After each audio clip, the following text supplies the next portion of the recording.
Herkese merhabalar. Neşe Tarifadesi YouTube kanalıma hepiniz hoş geldiniz. Evet arkadaşlarım, su dalgası, su yolu dediğimiz yeleğimi örmeye devam ediyorum.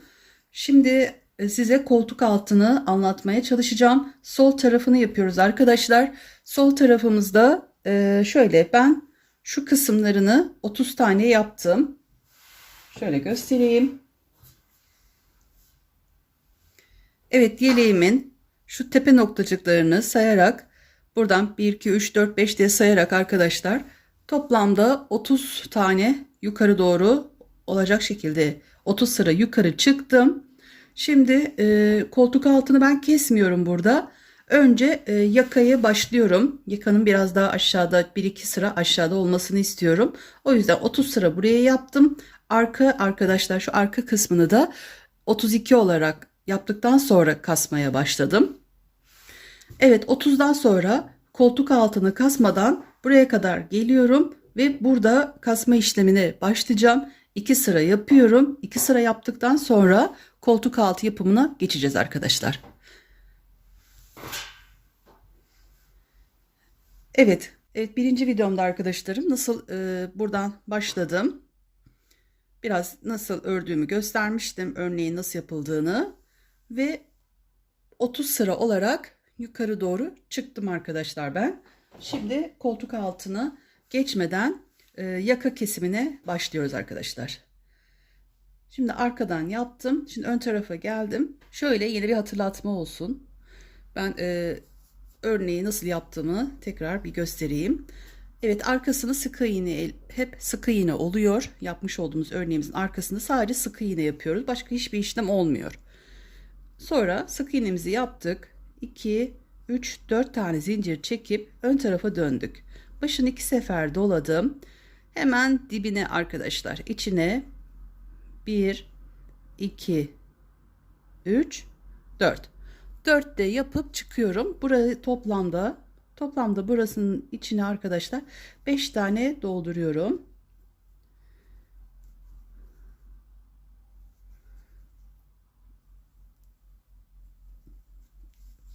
Ve 5. aynı zincirimin içine 5 tane doldurdum. Hemen dibindeki zincirime yine başını dolayıp hemen dibindekine battım. 1 2 3 4 de çıktım.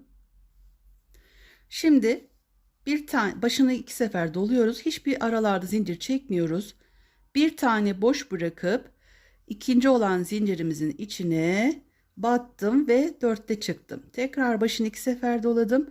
Bir değil, ikinci zincirimin içine 1 2 3 4'te çıkarak toplamda şu bir tane 5'ten sonra bir tane yaptığımızla 1 2 3 toplamda şuraya kadar geliyoruz. 9 tane yapmamız gerekiyor. Evet, ben sayıyla yapıyorum arkadaşlarım. Bu şekilde yanlışlık olmuyor. Sökmek zorunda kalmıyoruz. Çünkü bu yeleğimizin modeli çok kolay. Sadece dikkat isteyen küçük bir hatada sökmemiz gerekiyor. Ama bu iplerde biraz sökümü de zor olduğu için ben sayıp yapıyorum. Nasıl sayıyorum? Şu 5'ten sonra 1, 2, 3, 4, 5, 6 oldu. 9 tane, bir tane zinciri boş bırakıp yanındakine batarak toplamda 9 tane olana kadar yapıyorum. Tepeye ulaşıyorum. Yani bir zinciri bile yanlış yapmamız yeleğimizi de sökmemize sebep olabilir. Modelimizin kaymasına sebep olabilir. Evet, şöyle tepe noktama geldim. Şu tepeciğimin üst kısmına geldim. Şimdi şuradan sayıyorum. 1, 2, 3, 4, 5, 6, 7, 8, 9 tane yaptım. Evet, şu aşağıdan da şöyle yapıyorum. 1, 2, 3, 4, 5. 5 ile 6'nın tam ortası. Bakın şu 5 ile 6'nın tam ortasında yukarıdaysam bu zincir doğru olan yerdeyiz arkadaşlar. Şimdi başını 2 sefer doluyorum. Hemen bu 9'dan sonra hemen yanındakinin içine 5 tane doldurup ilk tepeciğimizi yapıyoruz. İçine 5 tane dolduruyorum.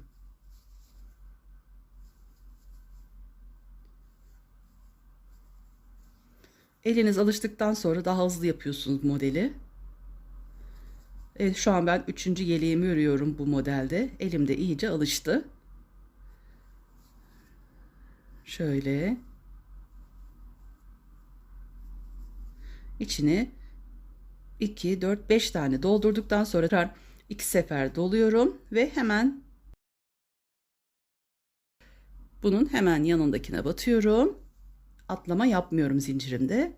Bunun içine de 5 tane dolduruyorum. Tepeciğimiz için önce bir tane doldurduktan sonra o 9 dediğimi yaptıktan sonra yanındaki dibindekinin içine 5 tane doldurduktan sonra hemen yine yanındaki dibindekine yine 5 tane dolduruyoruz içine.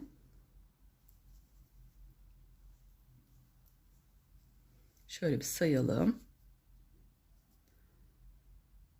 Evet, 2, 4, 5. Şuradan da saydığımız zaman bu 9 dediğim onu da içinde alıyoruz. 1, 2, 3, 4, 5, 6, 7, 8, 9, 10, 11 olacak. Sonra başını 2 sefer dolayıp hemen dibindekine batıyoruz. Burada da 4 de çıkıyorum. Evet, toplamda bu tepeciğimizin arkadaşlar sayısı 12. Şimdi bu bizim başladığımız, yani şuradayız. Hani 9 tane buradan sonra 9 tane sayıp buraya geliyoruz dediğimiz yerdeyiz. Evet, hemen bu sefer bakın bu dibine battım. 12 tane oldu şu kısım. Dibine battıktan sonra bir tane boşluk bırakıp yanına batıyorum.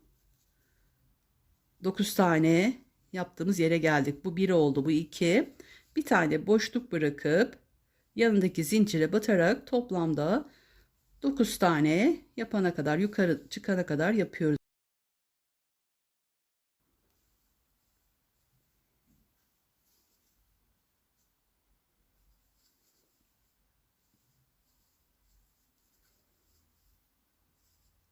Şöyle bir kere daha bir örneğimi hatırlatmış olayım. Nasıl yapıldığını. İlk videomda başlangıcını anlatmıştım. Oynatma listesinde örgü yerinden ulaşabilirsiniz. Şimdi yaka kesimini anlatıyorum. Evet, yukarı doğru geldik. Bir tane daha yapıyoruz. Şimdi bir sayalım. Bakayım. 1, 2, 3, 4, 5, 6, 7, 8, 9. Evet, 9 tane yaptık. Alttan da kontrollerimizi yapalım. 1, 2, 3, 4, 5 ile 6'nın tam ortası. Sonuna kadar gidiyoruz. Bunun içine de 5 tane, yani şu kısımda yaptığımız gibi aynısını yapıp devam ediyoruz. Şuraya kadar ben bir geleyim. Şurada ne yapıyorduk? Bir tane daha yapıyoruz. Şuraya geliyorduk.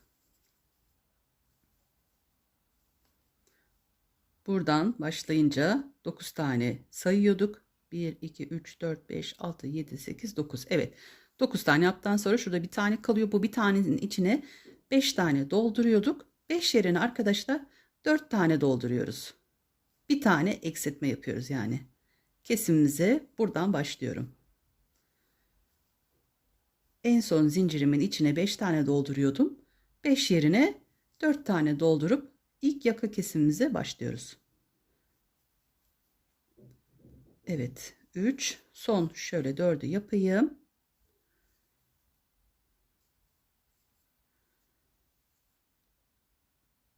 Evet, bu 9'u olan diğer burası arkadaşlar. Hemen onun yanına 5 tane dolduruyorduk. 1, 2, 3, 4 tane dolduruyoruz. Yaka kesimimize başladık. Şöyle bir tane zincirimizi çekip geriye dönüyoruz. Ve hemen ilk aradan çıkıp şekilde komple sonuna kadar arkadaşlar sık iğnemizi yapıp devam ediyoruz. Aynen bu şekilde devam ediyoruz. Evet, sona geldim. Her araya batıp sık iğnemi yaptım. Sonunda 1, 2, 3, 4 zincirimi çekip dönüyorum.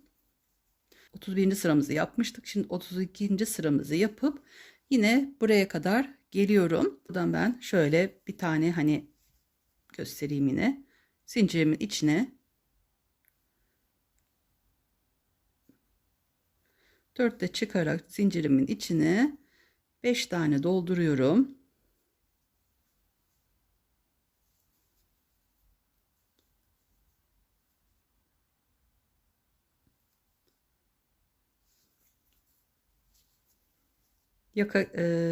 Koltuk altı kesimimizi bundan sonraki dönüşümüzde yapacağız. 2 4 5, hemen yanındakinin içine de batıyorum. Evet, buradan sonra başına dolayıp bir tane boş bırakıp yanındaki zinciri dolduruyorum. Şununla birlikte 9 tane olacak. Şuraya kadar geliyorum ve bu şekilde arkadaşlar bu örneğe de devam edip şu sonuna kadar geleyim. Burada şimdi toplamda 9 tane oluyordu ama alttan bir tane kastığımız için arkadaşlar, bir tane kestiğimiz için burası sonunda şöyle 2 tane kalıyor. Şöyle sonuna doğru geldim. Şuradan da sayıyorum. 1, 2, 3, 4, 5, 6, 7, 8. 9'uncuyu batıyorduk arkadaşlar. Şimdi bir tane burada eksiliyor. Başını şöyle 2 sefer dolayıp en sondakine batıyoruz. Buradaki arada bir tane kalması sizin kafanızı karıştırması, kesme işlemi yaptığımız iş için böyle oluyor. Evet, bu sonunu arkadaşlar aşağıda 4 yapmıştık. Bunu 3'e düşürüyoruz.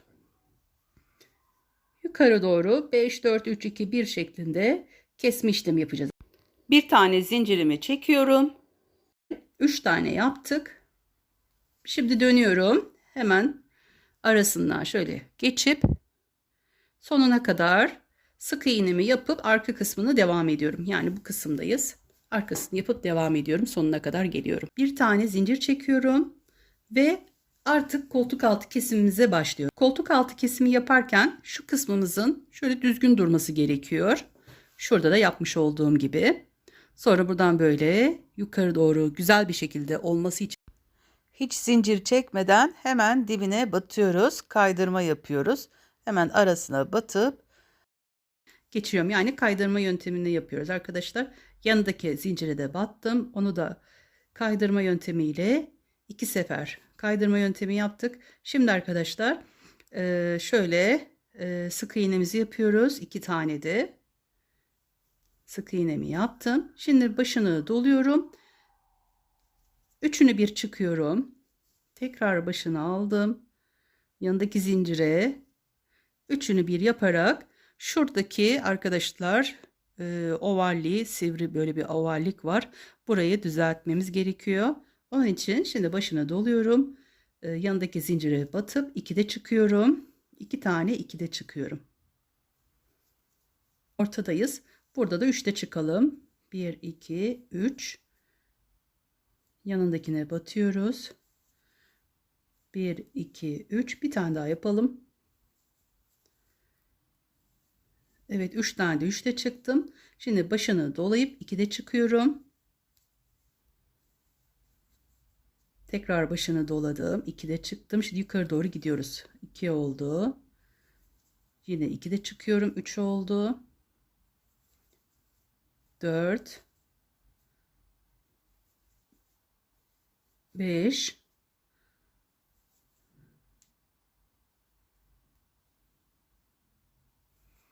6 tane çıktım arkadaşlar 2'de. Şimdi şuraya bir bakıyoruz. Neredeyiz? Şuradan saydığımız zaman 6 tane burada kalması gerekiyor. 1, 2, 3, 4, 5, 6. Evet, şurada 2 tane daha var. Bu 2 tanesini de başına dolayıp 3'te çıkıyoruz.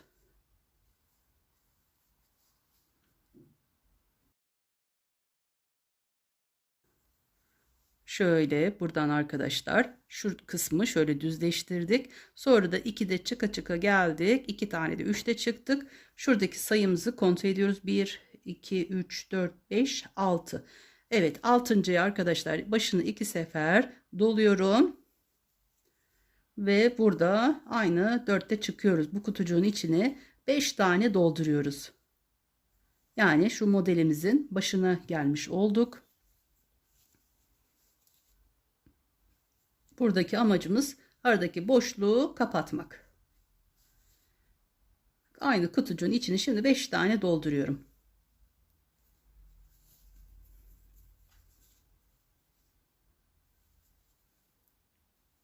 4.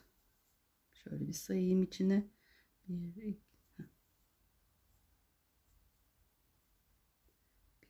3, 4, 5 tane yapmışım. Yanındakine de batıyorum altıncıya. Şöyle bir kontrol edeyim.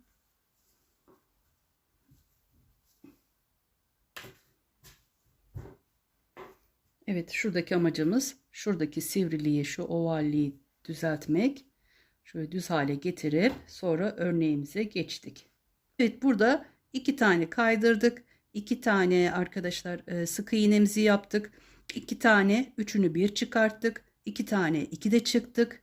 3 tane 3 de çıktık. 6 tane yukarı doğru çıktım. Sonra 2 tane de 3 yaptım arkadaşlar. 3 de çıktım. Sonraki sonraki zincirimizi içine 5 tane doldurdum. Onu da nasıl yaptım? Şuradan 1, 2, 3, 4, 5, 6.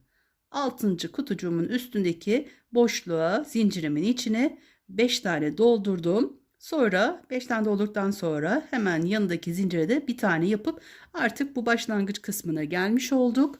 Evet, buradan şimdi örneğimizi devam ediyoruz buraya kadar. Koltuk altı kesimimizi de bu şekilde tamamlamış olduk. Dilerseniz başa alıp bu kısmı da yapabilirsiniz. Evet, şimdi bir tane boşluk bırakıp bir tane yapıyorum. Toplam 9 tane yukarı çıkana kadar devam ediyorum. Şöyle sayalım. 1, 2, 3'ü yaptık. Bir tane arada zinciri bırakıp boş bırakıp yanındakine geçiyoruz.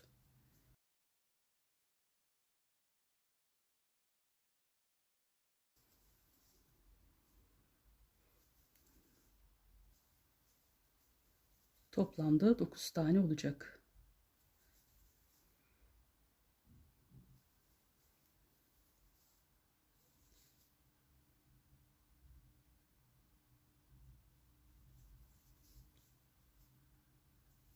Sekiz.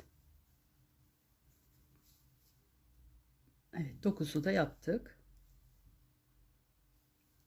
Şöyle bir bakalım. Kontrollerimizi yapalım. 1, 2, 3, 4, 5. 5 de altın tam ortası. Doğru yerdeyiz. Şimdi hemen yanındakine içine zincirimizin içine 5 tane dolduruyoruz. Ben şuraya kadar bir geleyim. Şimdi şöyle son 12 tanemizi yaptık.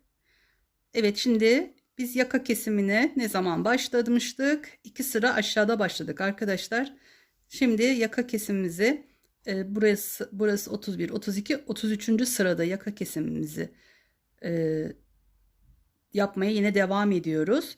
Koltuk altı kesimimizi 33. sırada başladık. 31. sırada da yaka kesimine başlamıştık. Evet, şimdi şöyle bir tane boşluk bırakıp yanındaki zinciri doldurarak yapmaya devam ediyorum.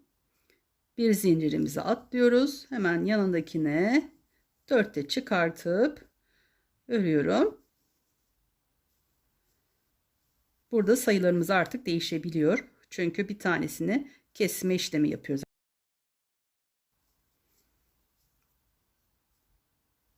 Şöyle bir tane boşluk bırakıp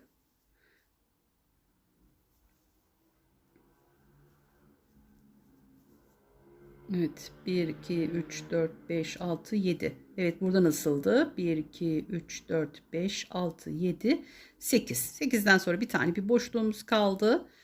Evet, şimdi 2 yapacağız. Evet, şöyle hemen burada yanındakini yaparsak bu ikisi yan yana geliyor. O yüzden şu uç kısmına geliyorum.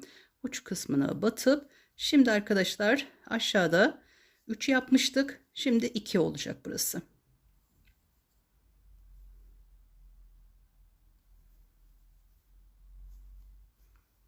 Evet, 5 tane yapmış olduğumuz, doldurmuş olduğumuz yer artık 2 tane kaldı.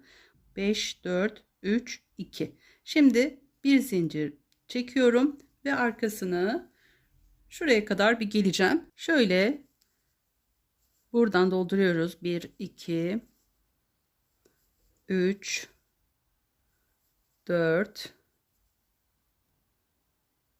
5. Şöyle bir sayı, şurayı bir kontrol edeyim. 1, 2, 3, 4, 5 ve bir tane daha yapıyorum. 6. 1, 2, 3, 4. Tam tepedeyiz. Şunu şöyle çekeyim. Evet, ben şu bir tane yapıyorduk arkadaşlar. Sonra 5 tane doldurmuştuk altı. Oradan başladım saymaya. 1, 2, 3, 4, 5, 6. Altıncının üstüne de battım arkadaşlar. Sonra 6 zincir çekip burada geriye döndüm. Hemen başını 2 sefer dolayıp hemen dibine batıp şöyle 4'te çıkıyorum. Bunun içini 5 tane dolduruyoruz.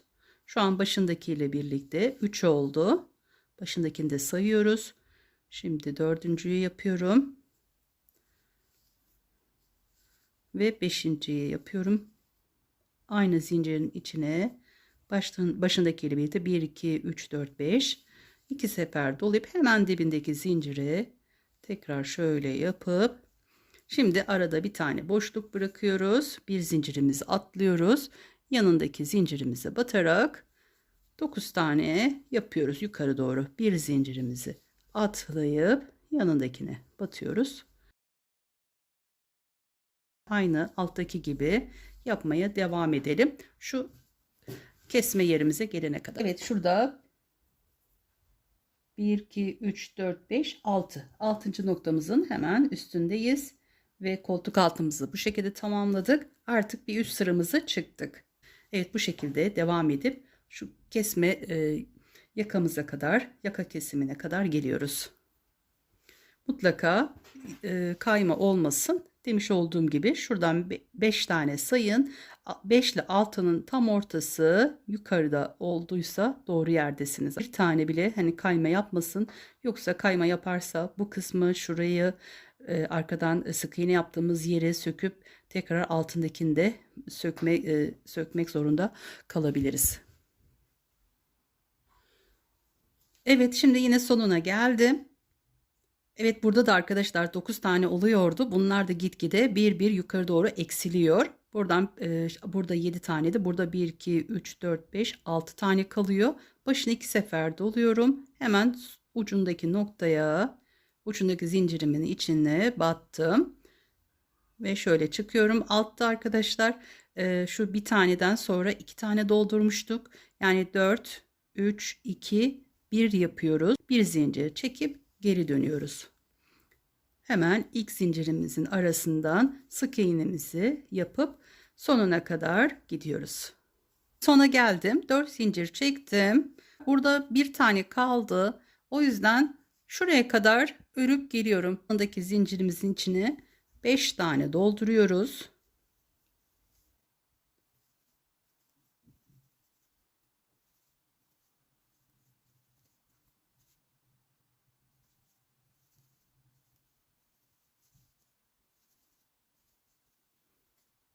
2, 4, 5 tane doldurduk.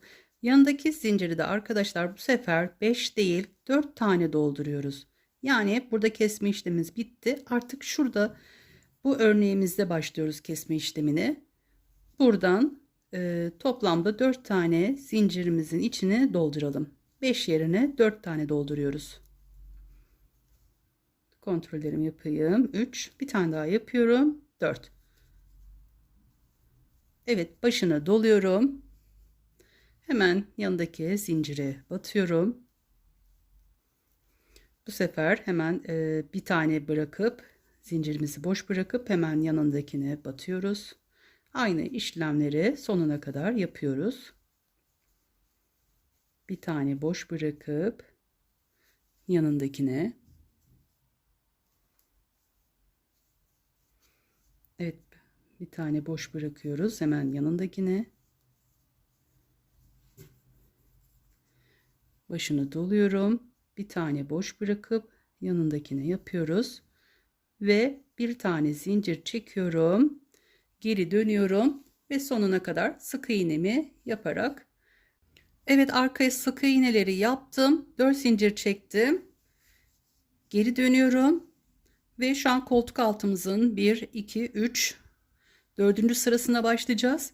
Yine şuraya kadar geliyoruz. Burada 5 taneydi. 5 taneydi. 4 yapmıştık. Burada da 3 yapıp burayı tamamlayacağız.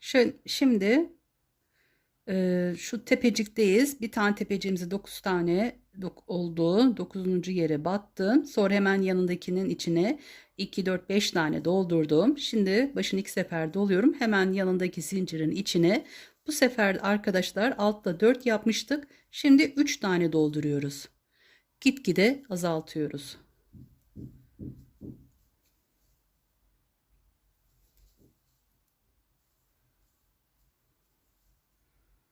Evet, 3 tane doldurdum.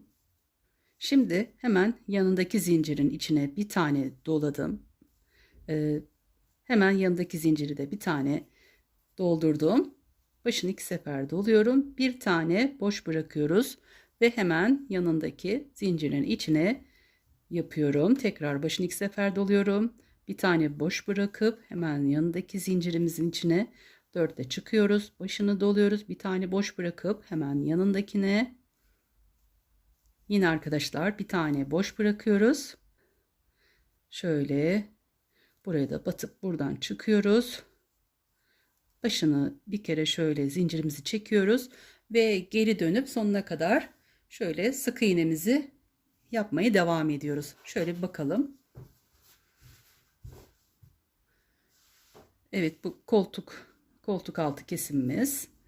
Yakamızda bu şekilde kesimimizi şu şekilde devam ediyoruz. Daha düzgün bir görüntü oluyor. Evet, arkasına sık iğne yaparak buraya kadar geliyorum. Burada 4 zincir çekip geriye döneceğim. Sonra arkadaşlar yine buraya geliyoruz ve kesme yaka işlemine, yaka kesimimize burada yine devam ediyoruz. Yaka kesimine geldik. Bu tepeciklerdeyiz arkadaşlar. Bir tane yaptıktan sonra yanındaki zincirin içine 5 tane dolduruyoruz ve başını 2 sefer dolayıp hemen yanındaki zincirin içine 1, 2, 3, 4'te çıkıyoruz. Bir tane daha yapıyoruz arkadaşlar. Önceden burayı 5 tane olarak yapıyorduk. Şimdi yaka kesimini buradan yaptığımız için altta 3 tane yaptık. O zaman burada 2 tane yaparak kesimimizi yapıyoruz. Sonra başını doladım. 2 sefer hemen yanındaki zincire battım. Artık buradan bu şekilde bir zincir atlayıp yanındakine yapıp bitiriyoruz bu sıramızı. Bir tane atlayıp yanındaki, tekrar başını 2 sefer doluyorum. Bir tane atlayıp yanındaki, hemen uç kısımda kalıyor zaten. Şöyle bir tekrar çıkarıp yapayım. 2 sefer başını doladım. En son zincirimin içine batıyorum. 1, 2, 3, 4. Evet, bir zincir çekip arkaya dönüyorum ve tekrar buraya kadar geliyorum. Buradan tekrar dönüp bu noktaya geliyorum. Bu kısmı da sayınca koltuk altımızın 1, 2, 3, 4, 5, 6. sıradayız. Evet, şimdi şurasını 9 olarak yaptım. Başını 2 sefer doluyorum. Hemen yanındaki kutucuğumu içine 5 tane dolduruyorum.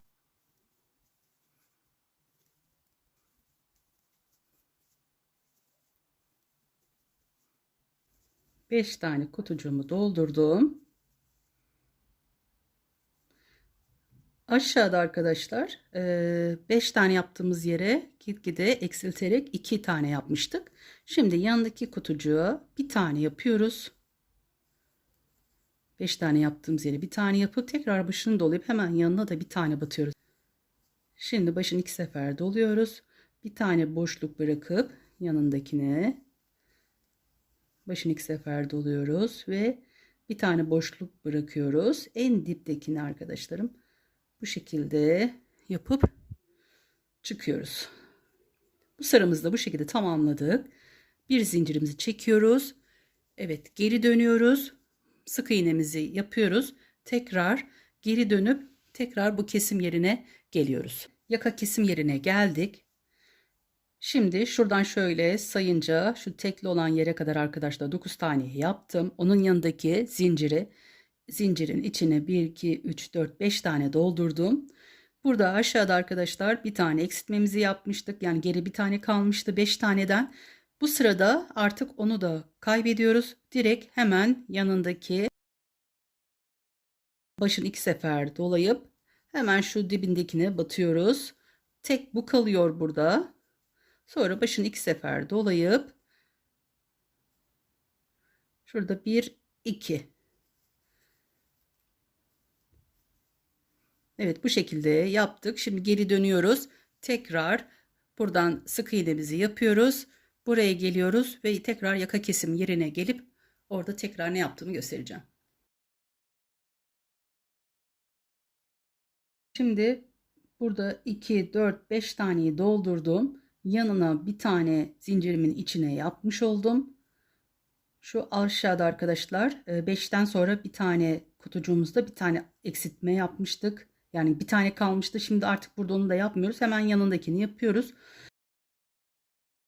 2, 3 kalıyor. Şimdi şuradan yaparsak şurada bir çıkıntımız olur. O yüzden başını doluyoruz. En sondaki zincirimizin içine batıp buradan çıkıyoruz arkadaşlar. Evet, şimdi bir zincirimizi çekip geri dönüyoruz ve sık iğnemizi yapıyoruz. Sonra dönüp kesim yerine tekrar geliyoruz. Burada evet 9 tane yapıyoruz. 1 2 3 4 5 6 7 8 9. Evet, 9'u yaptım.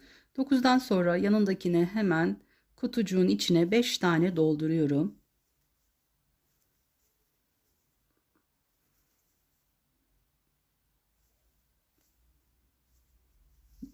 Bakın arkadaşlar, şurada yapmış olduğumuz yere geliyoruz artık burada. 5 tane kalacak. Sonunda başında da bir tane, 6 tane olarak başındaki gibi kalacak. Artık bu dibindekiyle birlikte burada 2 tane kalmış oluyor. Şimdi artık bunu 1'e düşürüyoruz. Hemen dibine değil de en sondaki zincirimiz, hani şu kısım artık devam etmesi, düzgün olması için en sondaki zincirimize batıp 4'te çıkıyoruz. Evet, bu şekilde daha düzgün oluyor. Şöyle bir bakalım modelimize. Evet, koltuk altımızdan buraya kadar ördük. Şimdi şu yaka için, pardon, şu omuz için arkadaşlar çok geniş ve ideal olsaydı, yani bunda mesela burası daha az olduğu için şu şekilde kaldı ve bitirmiştim. Geri kalanını, bir iki sıramızı, kalan sıramızı düz bir şekilde örerdik. Ama şimdi bu çok omuzda çok geniş olduğu için yine burada yaptığımız gibi şu kısımdayız artık. Yani burası da artık bu şekilde arkadaşlar oluyor. Gitgide şöyle. Ondan sonra burayı yine kesip şöyle biraz daha keselim arkadaşlar. Biraz daha yakamız daralsın. Daha düzgün olması için. Şu an burası çok geniş. Kesme işlemini aynı şekilde burada yapmış olduğumuz gibi kese kese arkadaşlar, bu şekilde boyumuza, şuradaki ölçüye göre ben devam ediyorum. Siz de buradaki gibi arkadaşlar, hani burası 5'te 4 3 2 1 olacak. O şekilde yukarı çıkın. Koltuk altı kesimimiz şuradan başlıyor. Burayı da sayıyoruz. 1 2 3 4 5 6 7 8. 8 tane toplamda arkadaşlar bu 14 tane olacak. Yani bu sıramız 8 tanesini örmüşüz. Devam ediyoruz burada. 6 sıramız kaldı arkadaşlar. Evet, buradan kesme işlemine aynı buradaki yapmış olduğumuz gibi devam edelim. Ben de örüp geleyim. En son şuradan kalanını aynen buradaki gibi arkadaşlar aynısını yapıyoruz. 5 4 3 2 1 diye bitirdim. Sonraki sıramı da 14. sıramı da düz bir şekilde tamamladım. Şurada en sonunda birden en son battığımızdan sonra 2 4 6 tane kaldı. Koltuk altımız buradan başlıyor arkadaşlar. 1 2 3 4 5 6 7 8 9 10 11 12 13 14. 14. sırama geldim. 14. sıramı ördükten sonra arkayı komple sık iğne yapıp buraya geldim. Aynen burada yaptığımız gibi şu kesmemiz arkadaşlar. Aynısını omuzda yapacağız. Evet, şöyle çok böyle keskin bir gidişim yok. Şuradan bitirip düz gitme gibi yapmadım. Direkt bu şekilde buradan bir kasa kasa yakamızı tamamladık. Koltuk altımızdan da şuradan da başlayarak burası da tam 14 olacak. Mezuro ile şöyle ölçü vermem gerekirse şu kısımdan başlıyoruz. Şu an 21,5. Şöyle şuradan da ölçersem 22 arkadaşlar. 22 santim.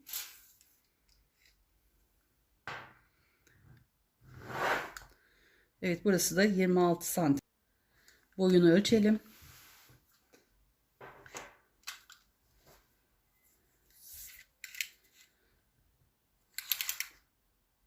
Şu an boyu da 74 santim. Bu şekilde ben yeleğimi tamamladım.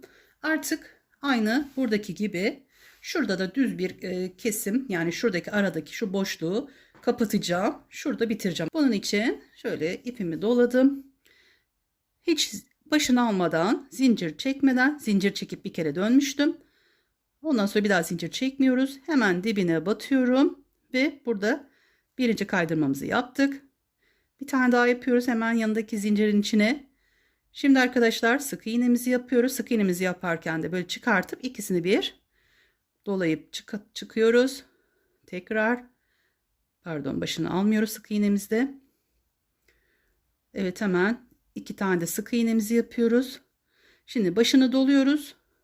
Yanındaki zincire batıp üçünü bir çıkartıyoruz.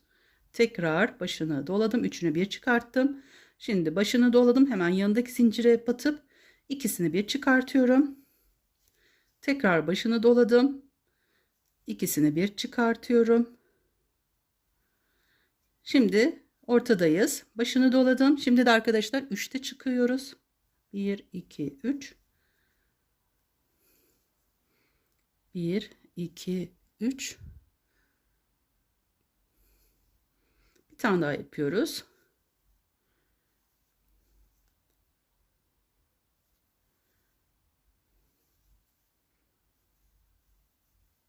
Üç tane 3'te yaptık. Şimdi iki tanesini bir çıkartıyoruz. Başını dolayıp 2'de çıkıyoruz. Başını doluyoruz. Üçünü bir çıkartıyoruz. Başını doluyoruz. Üçünü bir çıkartıyoruz.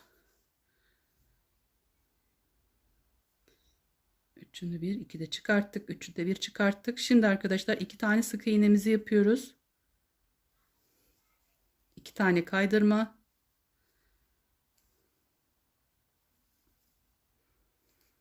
Evet, bu şekilde. Şimdi aynısını buraya da yapıyoruz arkadaşlar. İki tane sık iğnemizi yapıyoruz. İki tane kaydırma yapıyoruz. İki tane sık iğnemizi yapıyoruz. Başını doluyoruz. Üçünü bir çıkartıyoruz. Tekrar başını dolayıp üçünü bir çıkartıyoruz. 2'de çıkıyoruz.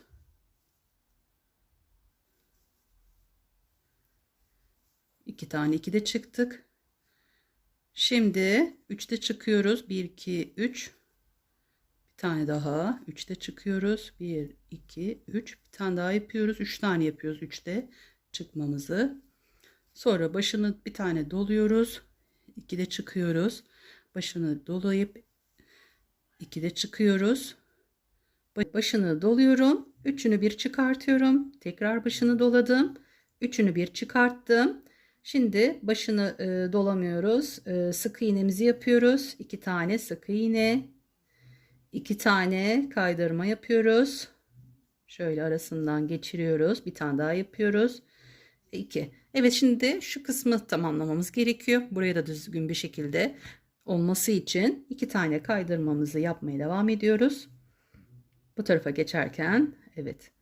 Şimdi 2 tane sık iğnemizi yapıyoruz. Bir, ikinciyi yaptım. Şimdi başını doluyorum. Üçünü bir çıkartıyorum. Tekrar başını doladım. Üçünü bir çıkarttım. Başını doladım. 2'de çıkıyorum. 1 2. Bir tane daha yapıyorum. 1 2. Başını doladım. 3'te çıkıyorum. 1 2 3. Tekrar başını doladım. 1 Pardon, şöyle 1 2 3. Tekrar başını doluyorum. En son zincirimizi batıyoruz. 1 2 3. Bir tane zincir çekiyorum. Evet, bu şekilde bu kısmın, şu kısmın aradaki boşluklarımızı doldurup dümdüz yaptık arkadaşlar. Evet, ben bu şekilde, bu taraf bana göre şöyle yeleğimi giydiğim zaman arkadaşlar sol tarafım oluyor. Sol tarafını şöyle giydiğim zaman sol taraf, evet, sol tarafını tamamlamış olduk. Sizi bu şekilde gösterince yön olarak aklınızı karıştırmayalım. Evet, bu şekilde sol tarafının kesimini bitirdik. Yaka kesimi ve şöyle göstereyim. Evet, yaka kesimi ve koltuk altını tamamladım. Evet, şimdi diğer tarafına geçeceğim. Diğer tarafını da yine ben şöyle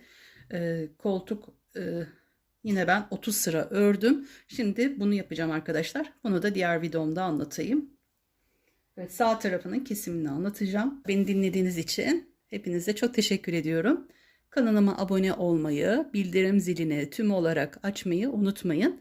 Bu şekilde yapmış olduğum paylaşımlardan sizler de haberdar olabilirsiniz. Güzel yemek tariflerim de var. Onları da sayfamı takip ederseniz, yorum yaparsanız, beğenirseniz, küçük bir emoji bile bırakırsanız beni mutlu edersiniz. Hepinize şimdiden çok teşekkür ediyorum. Görüşmek üzere. Kendinize iyi bakın. Allah'a emanet olun. Hoşça kalın.